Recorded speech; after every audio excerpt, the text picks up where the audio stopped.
Hello everyone, Kardom. আজি আকৌ এটা নতুন চিকেনৰ ৰেচিপি লৈ আনিছো।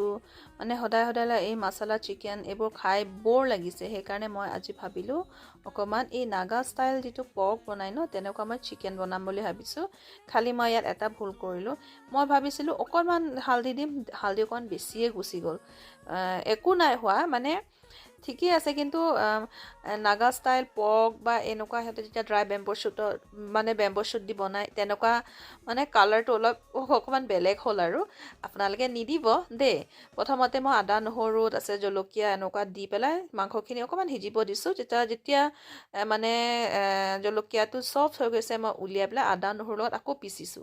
তাৰপিছত এয়া হ'ল ড্ৰাই বেম্বো শুট মই গৰম পানীত ধুই লৈছিলো, ধুই পেলাই দিছো। তাৰপিছত এতিয়া এয়া জলকীয়া আৰু আদা নহৰু পেষ্টখিনি দি দিছো। ইয়াত মই এতিয়ালে একো পানী দিয়া নাই, কিন্তু অকনমান পানী ঢালিম আৰু তাকি আপোনাৰ চিকেন আৰু বেম্বো শুটটো যাতে অকমান ধুনীয়াকে সিজক, ধুনীয়াকে মিলক। হেয়াই বহুত সিম্পল আৰু বহুত টেষ্টি আছিলে। মানে সদায় একেখিনি খাই মানে বৰ লাগে ন। সেইকাৰণে মই আৰু এয়া এনেকুৱা বনাই চালো, বহুত ভাল লাগিছিলে খাই আৰু চবেই এপ্ৰিচিয়েট কৰিছিলে। আপোনালোকেও বনাই চাবচোন দেই। আৰু যদি ভিডিঅ' ভাল লাগিছে প্লিজ সাবস্ক্ৰাইব কৰিব।